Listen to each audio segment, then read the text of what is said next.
My mother smiled as she sliced the cake and said it like a joke. "I wish you were never born."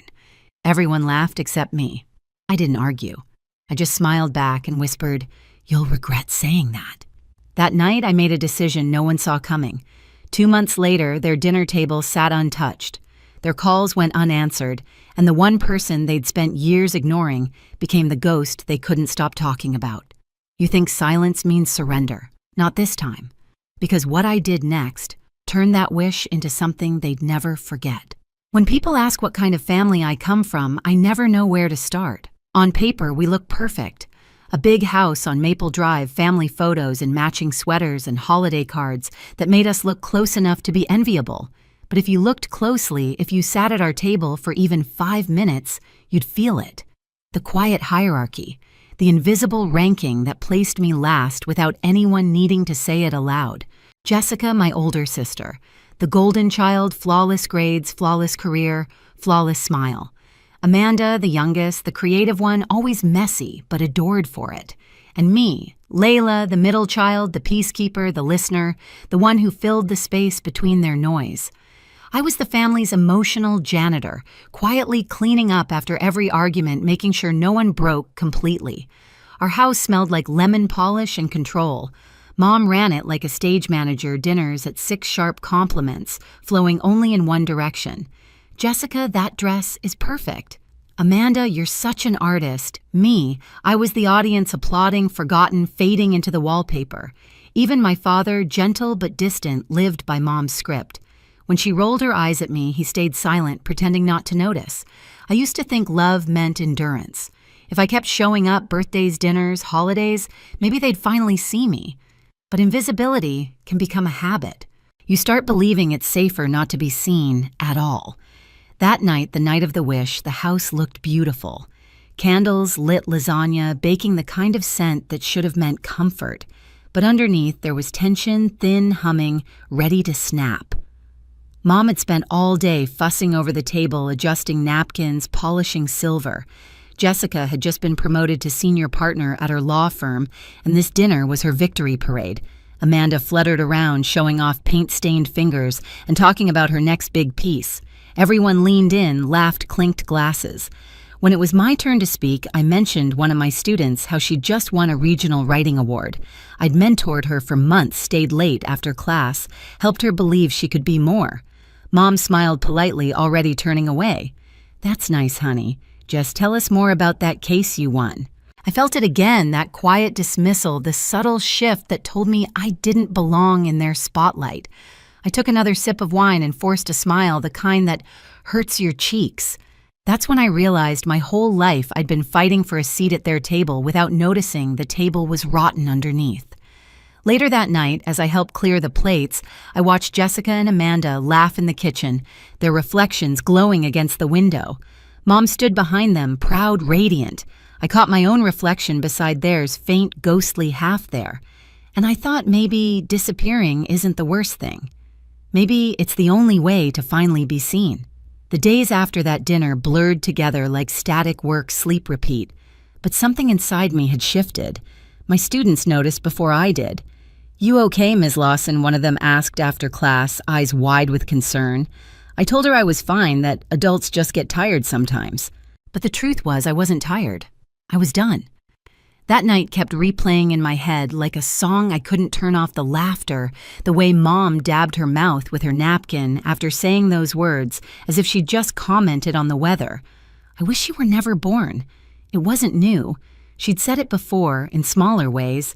Every time she forgot my birthday, every time she called me sweetheart in that dismissive tone that meant background character. But this time it landed differently. Maybe because I finally heard it for what it was, permission. For years, I'd mistaken patience for love, silence for peace.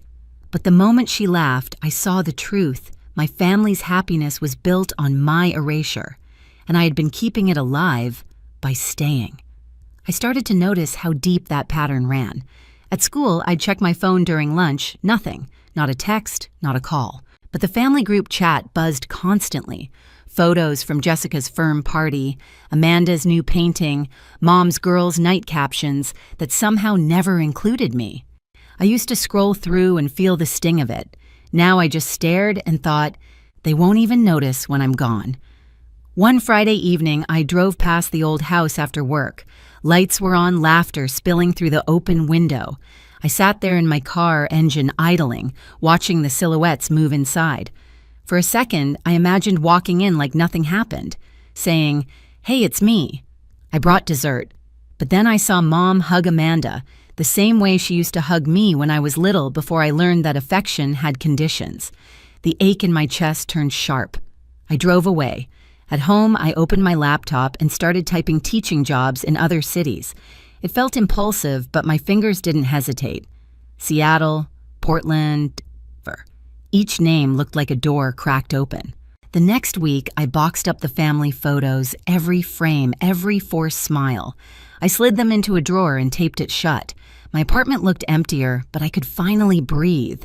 I stopped answering calls. Then I stopped returning texts. Silence stretched between us like a bridge burning from both ends. 3 weeks later, Mom left a voicemail. "Sweetheart, call us back. We're worried." But her voice didn't sound worried, it sounded inconvenienced. I deleted it before she finished. That's when I realized this wasn't a phase. It was an awakening. For the first time in my life, I wasn't waiting to be invited. I was planning my exit. The morning I mailed my resignation letter, Seattle's address typed clean at the bottom, I felt something I hadn't in years: stillness. Not peace exactly, but a strange, weightless quiet. I stood in my kitchen holding that envelope, realizing this was the last tie to the life that kept me small. Once I sent it, there was no going back. I dropped it into the blue mailbox outside my building, and the clink of metal sounded like a door locking behind me. After that, I went invisible on purpose. I changed my number, set my email to forward to a new account, and told no one.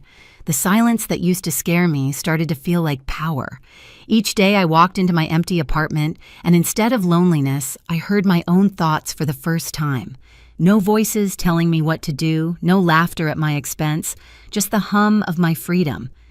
It didn't take long for the calls to start piling up. Unknown numbers, private calls, voicemails full of confusion. "Layla, this isn't funny. Where are you? You can't just vanish like that." I listened to a few, mostly Jessica's voice, clipped and urgent, but I never called back. Each deleted message felt like a boundary solidifying another thread I didn't have to untangle. Then came the one that made me pause. It was my mother crying. "Sweetheart, please, come home. Amanda's worried. Your father can't sleep." I could almost picture her hand pressed to her temple, dramatic as ever, but the words didn't reach me anymore. She had laughed when Amanda wished I didn't exist. Now she was begging for the very presence she erased. That irony tasted sweet. By the 5th week, word started getting back to me through cousins and old neighbors. Jessica was snapping at clients, Amanda stopped painting. My parents fought constantly. Without me there to absorb their chaos, it turned inward. They were finally forced to face each other without a scapegoat. I didn't plan revenge. I just let absence do the work. Sometimes the most powerful strike is simply refusing to show up for your own execution. The day the movers came, I stood by the window watching my furniture disappear piece by piece. Each box carried out was like proof I wasn't running. I was reclaiming. Seattle waited on the other side of that road, gray skies and all. When the last box was loaded, I looked around the empty space and smiled. For the first time in my life, I was leaving, not because they pushed me out, but because I finally wanted to go. Seattle greeted me with rain, the soft kind that never really stops. I rented a small apartment near the school that had hired me, a narrow place with creaky floors and tall windows. On my first morning, I walked to class carrying a coffee I brewed myself, not the kind I used to grab in a rush, before driving across town for another family dinner. There were no calls to return, no expectations to meet, just me and the sound of students filing into the room. For the first time in my life, I felt seen because I was finally standing in my own light. My new principal, Mr. Reynolds, called me the calm in the storm. My students listened when I spoke. They laughed at my jokes. They handed me drawings, poems, thank you notes, little reminders that presents didn't have to be begged for, it could be given freely. Every smile, every thank you, Ms. Lawson, was a quiet antidote to the years I'd spent invisible. But even freedom has echoes. About 2 months after the move, the past began clawing its way back. It started with an email. No subject line, no name, just a few words. "Please come home, we need you." I deleted it without reading the rest. Then came a letter forwarded from my old address, my mother's handwriting looping and perfect. "Your father's not well. Jessica's having trouble. Amanda misses you." I didn't answer. Instead, I sat on my balcony that night listening to the rain against the railing. For years, I had mistaken being needed for being loved. Now I saw the difference. They didn't miss me. They missed what I did for them, the listener, the peacemaker, the convenient daughter who never fought back. Without me, they had to face the noise they'd spent a lifetime covering with laughter. Weeks passed. Then one Friday evening, a knock echoed through my apartment. I froze. When I opened the door, Jessica was standing there, perfect hair ruined by rain, eyes rimmed red. "You really weren't going to tell us where you went," she said. Her voice trembled, but it wasn't anger, it was disbelief. I let her in. She looked around like she was walking through someone else's life. "Mom's losing it," she said. "Amanda blames me. Dad barely talks. It's chaos." I sipped my tea and waited. "You sound surprised." She frowned. "You don't get it. You're the glue. When you left, everything fell apart. That word glue made me laugh. No, Jess, I wasn't glue, I was tape. Temporary. You all just got used to me patching the cracks." Her jaw tightened. "You're cruel." I set my cup down. "No, I just stopped volunteering for pain." Jessica sat there in silence, watching me. I could tell she didn't recognize me anymore. I wasn't the quiet sister she could guilt into showing up. I was someone she couldn't control. When she left, she said, "Mom's sick. You should call her." I almost did. But then I remembered that night, the laughter, the fork scraping against the plate, her eyes gleaming as she said, "I wish you were never born. A mother's sickness can't erase a daughter's ghost." I didn't call. After that visit, they tried harder. Letters, voicemails. Even Amanda sent one, her voice shaky for once. "I didn't mean it, Layla. Please, just come home." I played it twice, waiting to feel something. I didn't, because what she called home had never really been mine. And then the photo came. It was sent from a cousin I barely spoke to. A picture of my parents' dining table, the same one where I'd been erased 100 times. Except this time only 2 plates were set. No candles, no laughter. The caption read, "Thanksgiving's not the same without you." I stared at it for a long time, not out of sadness, but because the table looked smaller, diminished.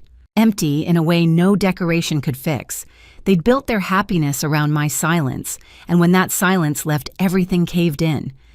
By Christmas, I learned through another relative that Jessica had moved out after a fight with Amanda. Dad started sleeping in the den. Mom stopped hosting dinners. Their perfect family portrait cracked from the inside. Meanwhile, my world was expanding. My students nominated me for Teacher of the Year. My colleagues called me family. I'd never heard the word sound so clean. One rainy afternoon, I stopped at a small bookstore. That's where I met David. He was standing in the fiction aisle arguing with himself about which book to buy. I teased him for it, and he laughed, really laughed. It wasn't the kind of laughter that cut. It was the kind that healed. We started talking, then coffee, then dinners. I told him about Seattle, but not about where I came from. Not yet.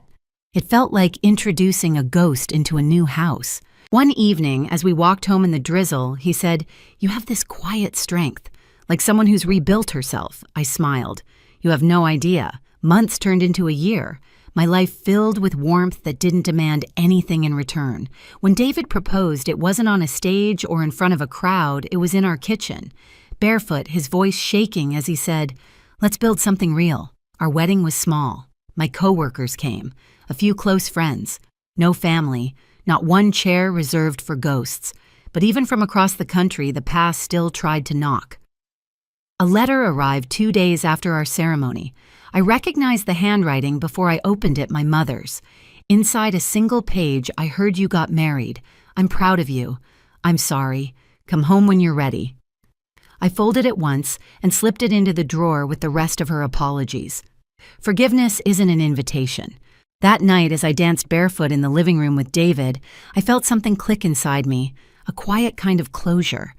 Maybe they'd never understand what they lost.